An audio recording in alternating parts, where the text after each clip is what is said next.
சார்பாக நெஞ்சார்ந்த நன்றியை தெரிவித்துக் கொண்டு மணப்பாறை ஏவின் ரெஜினா கலை குடும்பத்தின் சார்பாகவும் மணப்பாறை நாடக நடிகர் சங்கத்தின் சார்பாகவும் வணக்கம் வணக்கம் வணக்கம் வணக்கம் வணக்கம். அதுலயும் அண்ணே சொல்லுங்க. ஒரே ஒரு விஷயம் என்ன அப்படின்னா சொல்லுங்க.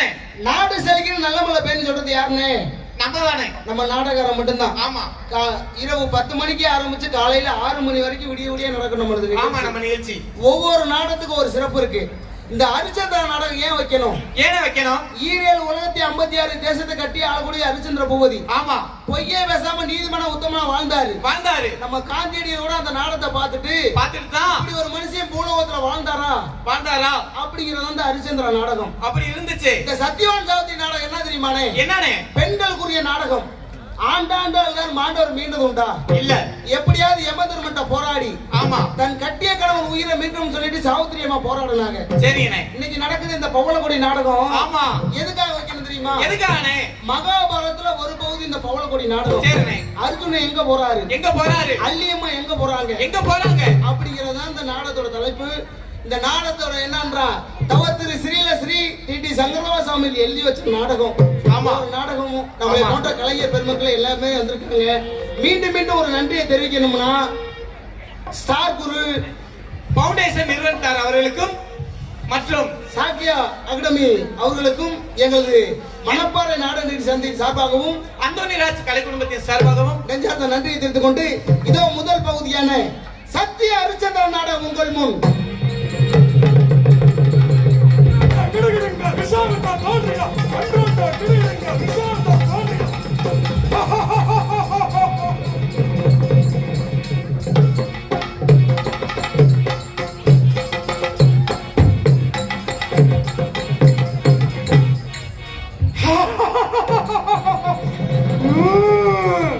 இமயம் நோக்கி 60 ஆண்டு காலம் அக்கினிகள் தவம் செய்து ராசரிசி என்ற பட்டம் பெற்ற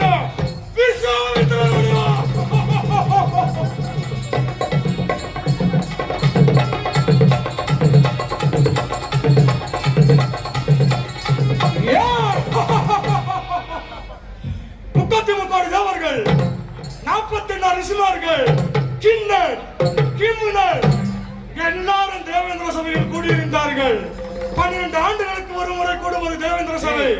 தேவேந்திர சபையிலே இந்த பூலகத்தில் தன் மனைவியை தவிர பிறர் மனைவியை ரட்சிக்காதவன் யார் எவரை கேட்டாலும் வாரி வழங்கக்கூடிய சத்தியவந்தன் நீதிமான் இருக்கின்றாரா என்று கேட்க என்று கூற எனது ஆரோக்கிய நண்பன் வெண்பாடி நண்பன் ரெஜிஸ்டர் முனிவராகப்பட்டவன் இருக்கிறான் என்று கூற நான் யார் என்று கேட்க அவனோ எனது மாணவன் 56 தேசத்தையும் ஆளக்கூடிய ஹரிச்சந்திர பூரியாகப்பட்டவன் பிறர் மனைவியை நோங்காதவர் யார் எதை கேட்டாலும் மாறி வழங்கக்கூடிய வள்ளல் பெருமான் சத்தியவந்தன் நீதிமான் என்று கூற நான் அவனிடத்தில் ஒரு பொய் என்ன ஓராரம் போய் வாங்கி வருகிறேன் என்று அயோத்தி சொல்கிறான்.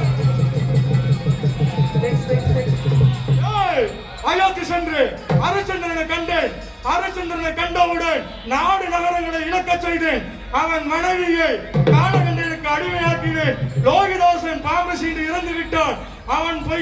அவன் பொய்யென நிரூபிக்க இதோ காசிவாளன் சொல்கிறேன். அன்றா கிருவிருக்க விசாரத்தை தோன்றியா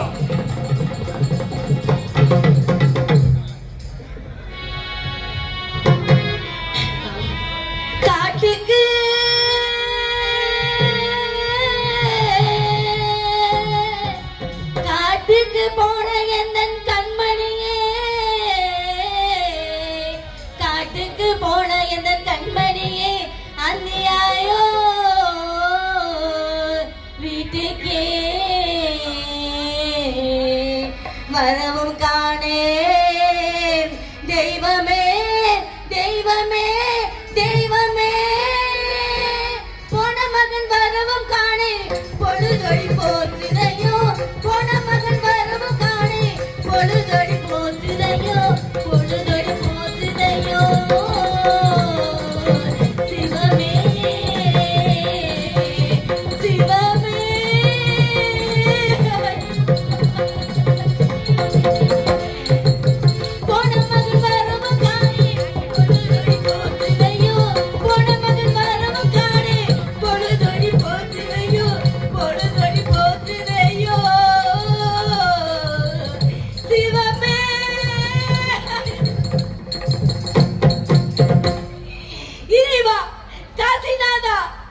யாருக்கு என்ன தீங்கு செய்து இறைவா? என்னை ஏன் இப்படி சோதித்து விட்டாயே இறைவா? நான் என்ன தீங்கு செய்தேன்? யார் கூடிய நான் கிடைத்தேன் இறைவா? நான் இழந்தேன், நகரில் இருந்தேன், என் நாயகனையே நான் இழந்தேன். பாட்டு மட்டும் இறைவா, ஏய் வலி காசிநாதா, வடி உனக்கு கருணையே இல்லையா? என் துன்பங்கள், என் துயரங்கள் என்னைக்கு பார்த்தீரோ? வடி போன மகன் வரவும் காணே, பொழுதடி போற்றுதையோ. சிவமே,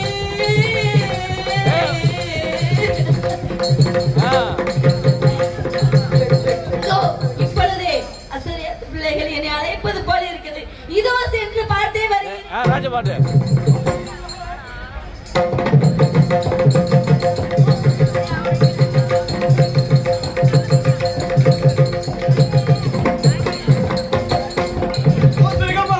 முனிவன் கொடுமையினால் சிவமே. அப்படியே தள்ளு. அடுத்தது 2 வசனம் அவன் டிப்பார் சொல்ற 2 வசனம் அடுத்த சத்திய கீர்த்தி முனிவன் கொடுமையினால் சிவமே. கோசிலை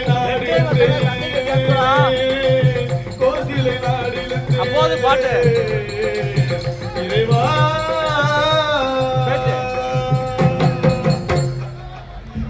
இறைவா வாங்கின பேச்சுடா. So, இன்னொரு 2 minutes க்ளோஸ் பண்ணிக்கலாம். ஸோ அடுத்த பர்ஃபார்மன்ஸஸ் நிறைய இருக்கிறதுனால ப்ளீஸ். காசி நகரை பார்த்தேன், காசி நகரை பார்த்தேன், கங்கை கரையும் பார்த்தேன், காசி நகரை அப்படியே நிப்பாட்டாம அப்படியே ஃபாலோ பண்ணி விட்டு பார்த்தேன், மாசில் அந்த பிள்ளை வர